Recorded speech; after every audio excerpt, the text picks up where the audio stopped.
Bonjour mes amis. Vous êtes nombreux à me demander ce que je pense et de l'arrestation d'Éric Drouet, de faire une vidéo réaction. Alors je vais la faire, même si mon avis n'a que peu de poids. Hein.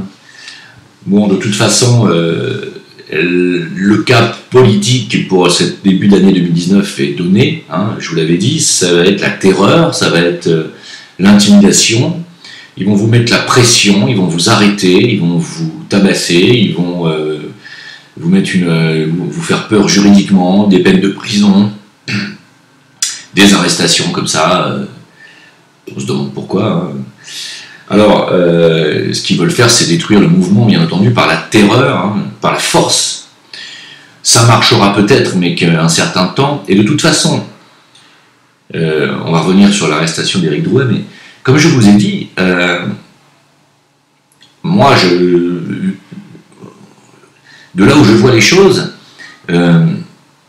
manifester en masse dans les rues comme ça, juste pour déambuler et revendiquer son mécontentement, c'est bien une fois, mais ça sert absolument à rien. Ça sert à rien. C'est des actions ciblées qu'il faut faire. Ciblées. Hein ? C'est pas aller dans la rue puis bloquer tout, ça sert à quoi ? Comme je l'ai déjà dit, oui, c'est bien parce qu'on voit le nombre de Français qui sont mécontents et qui s'éveillent, et bravo, c'est super, et là tout le monde applaudit. Mais à quoi bon continuer ? Pourquoi faire ? Ça sert à quoi ? Aller dans la rue juste comme ça pour marcher avec un gilet sur le dos. À part avoir une pancarte dans le dos marquée, voilà, je veux que le président dégage parce que c'est un gros con, arrêtez-moi, hein, c'est ce qu'il y a écrit sur le gilet jaune, hein. Et les forces de l'ordre se régalent. À quoi ça sert ? C'est un appel à se faire taper sur la gueule. Puisque de toute façon, les flics ont reçu les ordres d'en haut, c'est-à-dire de Castaner qui les a reçus de Macron, qui lui-même les a reçus de l'oligarchie financière, et de la direction européenne, très probablement. Et au-dessus, ils ont donné l'ordre aux forces de l'ordre de vous taper sur la gueule. Mais de vous taper violemment. C'est-à-dire qu'à un point où, je vais vous le lire, à un point où même le syndicat France Police a même mis en garde Macron sur les conséquences possiblement dramatiques de sa gestion de la sécurité de la nation. Ce qu'il a voulu dire par là, ils lui ont dit attention, Manu, nous si tu nous dis de taper, on tape. Hein. Attention, parce que nous si tu nous dis de taper, on tape. Parce que nous on n'a pas de cerveau, nous. Nous on décide rien par nous-mêmes. Hein. C'est-à-dire que si nous on nous dit pas taper, nous pas taper. Si toi dire taper nous taper. Parce que les flics c'est ça. Hein. On leur a dit vous tapez, pas de limite. Ils ont dit ah bah d'accord. Ils ont pris le flashball, dans ta gueule, tiens dans tes yeux. Ah t'es un adolescent, pof dans ton pif. Ah t'es une gamine, tiens un œil en moins. C'est ça les flics, ils ont pas de cerveau eux. Ils ont aucune conscience. Donc eux n'ont aucune responsabilité puisqu'ils n'ont pas de conscience. Hein, donc ils remettent tout sur Macron qui nous dit attention, si tu nous dis on tape, c'est toi responsable, nous pas. Évidemment, je me fous de leur gueule et vous avez compris. Évidemment qu'ils ont une responsabilité. Ils ont autant de responsabilités que les enfoirés d'en haut qui ont donné les ordres. C'est 50-50, c'est des salopards, les uns et les autres. Hein, ils pouvaient très bien taper dans les jambes, envoyer un coup de flashball dans les cuisses. Qu'est-ce que ça veut dire de tirer dans la tête des gens ? Hein ? Quoi qu'il en soit, les ordres sont clairs, c'est foutez-moi cette racaille à l'hosto ou en tôle. C'est ça, les ordres de là-haut. Bon, les flics, ils obéissent puisqu'ils ne savent rien faire d'autre, visiblement. Bon, ils vous ont défoncé la tronche et qu'est-ce qu'ils font maintenant ? Ils vous arrêtent. Alors, il y en a qui ont pris des peines de 1 an ferme, d'autres qui ont pris des peines de 2 ans ferme. Il y a un mec qui se fait arrêter maintenant, qui est Éric Drouet, qui n'est pas spécialement le représentant des Gilets jaunes, mais qui était une des figures des Gilets jaunes, et donc il pense que, en vous mettant la pression comme ça, bien filmé, bien cadré par plusieurs caméras pour qu'on voit l'arrestation, qu'on voit ce qui vous attend, hein, avec les 18 CRS comme ça qui l'entourent, pour qu'on vous fasse bien peur, et qu'on vous dise voilà ce qui va vous arriver. Votre leader, là, on va en faire de la chair à pâté. Voilà, c'est ça, c'est la terreur. C'est-à-dire que c'est ce que Napoléon, pas Napoléon, c'est ce qui s'est passé après la Révolution française. Il y a eu la terreur, hein, pour que règne un peu d'ordre. Et en fait, ils sont en train de vouloir remettre de l'ordre. Voilà, ils veulent éradiquer ce mouvement. Donc, il va falloir être un petit peu plus intelligent qu'eux. C'est-à-dire ne pas leur donner matière à continuer à faire ce genre de politique répressive. Donc, à quoi ça sert? Parce que j'ai vu qu'il y avait un acte 8 pour samedi prochain qui est déjà revendiqué. Recommencer. Ça va faire quoi? Plus de victimes, plus de gens qui vont se prendre des gardes à vue. J'ai vu des personnes âgées partir en garde à vue, hein, quand même. C'est quand même... Ça de toute façon, tôt ou tard, ça sera jugé, ça se payera, ça. Hein, ce gouvernement, ce président paieront ça, un jour. Mais ça va servir à quoi? Si vous continuez à déambuler sur les Champs-Élysées, c'est vraiment... J'ai l'impression qu'on envoie des souris, vous voyez, dans un repère de chat, quoi. Ça ne sert à rien. À rien. Alors, oui, essayez de prendre les locaux de BFM TV, ça c'est intelligent. Bloquer les banques Rothschild, ça c'est intelligent. Essayer de bloquer les mairies, les centres des impôts, ça c'est intelligent. Ça c'est ce que j'appelle des actions ciblées. Et ça n'empêche pas le reste des Français de bosser. Au contraire, ils vous soutiennent dans ces actions-là. Parce que quand vous bloquez les ronds-points, vous bloquez les routes, vous bloquez les accès, vous empêchez les petits commerçants de travailler, et du coup vous ne les avez pas de votre côté. Ce qui, sur le plan tactique, n'est pas bon du tout. Là, j'ai croisé une personne hier qui est venue là où je travaille, française, qui était en vacances, qui m'a dit « Monsieur, j'apprécie beaucoup votre travail, etc. » On s'en fout. Et puis, je lui ai dit « Vous habitez où ?» Elle me dit « À Reims. » Je lui ai dit « Ah, puis, vous passerez le bonjour aux gilets jaunes de ma part. » Elle m'a dit « Il nous empêche de travailler, surtout depuis un mois. » Je lui ai dit « Oui, mais ont-ils le choix ?» Elle me dit « il se réveille. » Elle m'a dit, c'est la France qui se réveille. Elle m'a dit, il était temps, donc on peut rien dire. Ah.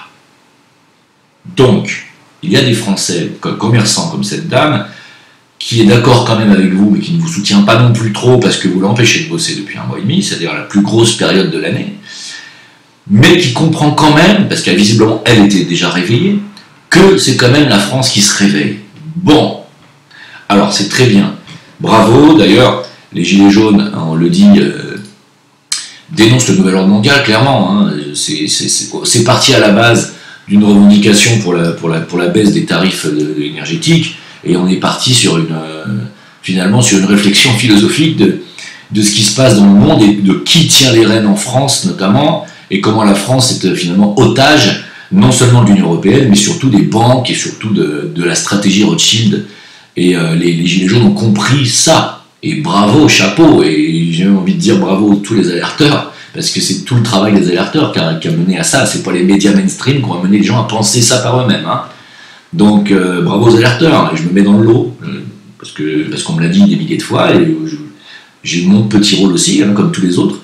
Et donc, comme je disais dans la vidéo précédente que j'ai fait hier, c'est une prise de conscience collective, les Gilets jaunes. Comment arrêter une prise de conscience collective? En arrêtant Éric Drouet, en arrêtant tous les Gilets jaunes. C'est trop tard, monsieur Macron.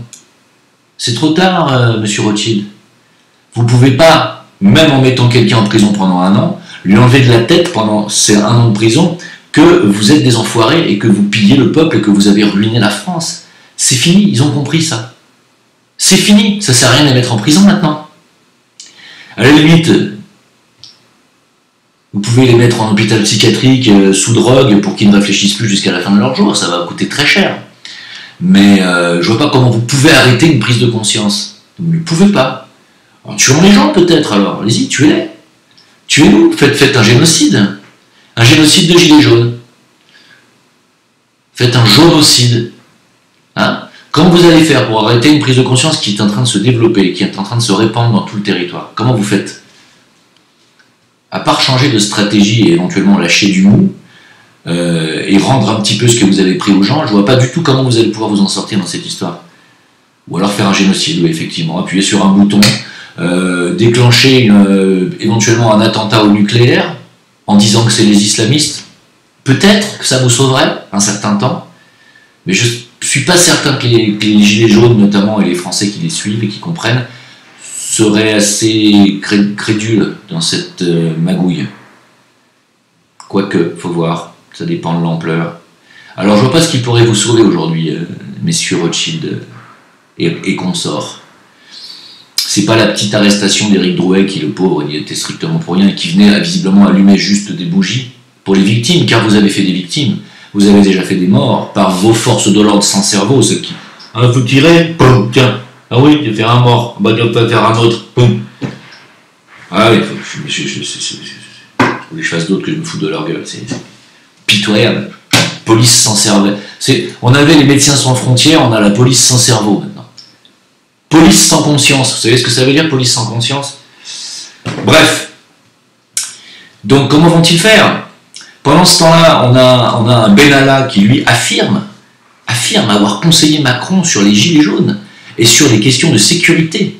C'est-à-dire que c'est apparemment Benalla qui a dit à Macron, il faut faire comme ci, comme ça. Benalla, lui, il est habitué avec les manifestants, il sait comment il faut faire. Même ceux qui sont à genoux, qui ont des mains sur la tête, il les tabasse encore au sol. Benalla, si c'est lui qui a conseillé Macron, c'est sûr que ça risque pas bien de se passer pour vous. Hein? Mais lui, il est encore là, lui. C'est-à-dire que lui, il dit que quand il a été... ils l'ont contacté, l'Élysée l'a contacté pour lui dire « Alexandre, il y a encore un carton à toi ». Il a dit ça, hein, c'est lui qui l'a déclaré. Et dedans, il y avait des chéquiers, des cartes bleues et des passeports diplomatiques. C'est bien, c'est de la chance, ça, dis donc. Il me restait mon carton et tous mes passeports diplomatiques. Mais lui, il n'y a pas de problème, il n'y a pas de souci. Il peut continuer à appeler le président et il peut continuer à prendre ses ordres, il n'y a pas de problème. Voilà. Donc, faire des actions ciblées, moi je vois que ça, sinon vous allez encore déambuler à plusieurs centaines de milliers de personnes dans les rues de France et vous allez vous faire éclater la gueule les uns derrière les autres parce que les flics ont ces ordres-là. Et visiblement, la police sans conscience ne risque pas de se mettre de l'autre côté parce que sans conscience et sans cerveau, on ne peut pas comprendre que c'est Rothschild qui dirige la France et donc le président français. Donc ils continuent de croire, ah bah oui mais c'est le président qui donne des ordres. Alors si c'est le président qui donne des ordres, nous on obéit. Ah bah lui on n'a pas de cerveau. C'est pas de notre faute. J'ai changé d'accent là, parce qu'il y en a plusieurs, des flics, il n'y en a pas qu'un. Pendant ce temps-là, Macron lance la chasse aux chômeurs. Il y en a qui seront radiés pendant 1 mois en cas de non-respect d'un rendez-vous. Leur allocation ne sera pas versée dès le premier manquement à la recherche d'emploi. Et ils n'auront plus refusé une offre d'emploi parce qu'elle engendre une baisse de salaire. Voilà, c'est-à-dire que si on vous offre un emploi que vous êtes en train de toucher pour la première fois de votre vie, votre chômage, alors que vous avez cotisé 30 ans, que vous avez donc au chômage, je sais pas, je vais dire au pif 1300, 1400 euros de chômage pendant 1 an, parce que vous avez cotisé 30 ans et que c'est ce qui vous revient, eh bien si on vous offre un emploi pourri, c'est-à-dire vous avez été PDG ou directeur général d'une boîte, vous vous retrouvez avec 1400, 1800, peut-être même plus, 2000 euros de chômage pendant 1 ou 2 ans, et qu'on vous propose d'aller laver la vaisselle dans un restaurant pourri à l'âge de 50 ans, pour un salaire de 1200 euros net, et que vous refusez, vous serez radié. Voilà comment on va faire baisser les chiffres du chômage, monsieur Macron, avec votre honnêteté qui restera légendaire dans l'histoire de votre, je sais pas comment on va dire, de votre tertiennat, parce que je pense pas que vous dépasserez 3 ans, je penserai même pas que vous arriverez à la fin de la 2e année. Comment on dit quand c'est 2 ans? Un mandat de 2 ans, c'est quoi? Un biennat? Je ne sais pas comment on dit. Voilà, donc, écoutez, tout ce que j'ai à dire dans cette histoire, c'est ne cédez pas à la peur, ne cédez pas à l'intimidation. Nous sommes en face d'un gouvernement système qui obéit, bien entendu, à la finance mondiale, la très haute finance et les très grandes familles. Donc, ils ne sont pas tous totalement responsables parce qu'ils obéissent. Tout comme les flics obéissent à notre gouvernement. Donc vous voyez, c'est un problème de soumission, cette histoire. Ne soyez pas soumis à votre tour, n'ayez pas peur, ne cédez rien, mais changez de stratégie. Moi, je vous le conseille. Parce qu'avec vos gilets jaunes sur les ronds-points de France, vous êtes des cibles très facilement repérables et ils vont venir vous arrêter les uns derrière les autres. C'est leur décision politique. Au lieu de vous donner ce qu'ils vous demandaient et au lieu de lâcher un peu du mou, ils vont vous éclater. Voilà. Donc, changez de stratégie, réunissez-vous, enlevez les gilets jaunes. Moi, je pense qu'il faut enlever les gilets jaunes. Je ne suis pas en train de vous donner des ordres, je dis ce qu'il faudrait faire. À mon avis, en tant que stratège, joueur d'échecs que je suis, je vous dis, il faut jouer la stratégie. Moi, je pense qu'il faut enlever les gilets jaunes. Il faut s'habiller en bleu, blanc, rouge. Se vêtir d'un drapeau bleu, blanc, rouge. Entonner la Marseillaise à chaque fois que vous êtes confronté à force de l'ordre. Et faire des actions ciblées sur des lieux stratégiques. Pas forcément les mairies, parce qu'il y a des maires qui sont d'accord avec les gilets jaunes, mais les centres des impôts, voilà, des trucs comme ça. Tout ce qui touche en fait au fonctionnement de ce système, hein, et de prélèvement d'argent du peuple. C'est ça qu'il faut faire. Coincer la Banque de France, coincer les banques, oui, ce genre de trucs, oui. Les médias mainstream qui mentent, qui sont aussi des médias payés par des fortunes d'étrangères, qui n'ont rien à faire avec la France, ça oui, ça aussi. Voilà. Mais non, continuer à déambuler dans la rue comme ça, juste en disant Macron, t'es con, va-t'en, avec un gilet jaune marqué tiens, tire-moi dessus. Non, c'est pas une stratégie, à mon avis, qui peut fonctionner à long terme, je peux pas y croire. Pas avec la volonté qu'ils viennent de prendre, de vous arrêter et de vous mettre hors d'état de nuire. Ça finira automatiquement mal, parce que soit automatiquement vous allez arrêter d'y aller, parce que vous allez dire on est marre d'y aller, j'ai mal partout, ou alors j'ai plus d'œil, c'est trop dangereux, je vois plus ma famille, en plus j'ai perdu un bras. Ah oui, il y en a qui c'est arrivé quand même, donc soit après vous allez vous radicaliser, vous allez y aller avec les manches, les pioches, les fusils de chasse, et là c'est exactement ce qu'on ne veut pas, hein. Donc moi je dis qu'il faut s'organiser mieux que ça et faire des actions ciblées mieux que ça et coordonnées, et ça demande des têtes pensantes, voilà, et des têtes pensantes non visibles, parce que les têtes pensantes visibles, comme vous voyez, qu'est-ce qu'ils font? Ils les arrêtent, hein, pour essayer de couper la tête du serpent, sauf qu'il n'y a pas de tête de serpent dans le mouvement des Gilets jaunes, il faut bien leur faire comprendre. Voilà, je vous remercie de m'avoir écouté, en tout cas c'est tout ce que j'ai à dire sur cette pitoyable arrestation. C'est vraiment scandaleux. J'ai vu qu'il y avait des gilets jaunes qui s'étaient regroupés, je ne sais plus dans quelle ville, pour bloquer la banque Rothschild en France. Voilà une action ciblée, par exemple, et symbolique. Allez, à bientôt sur VK, Facebook, Jim Le Veilleur, et on se retrouve en live samedi soir. Bye bye.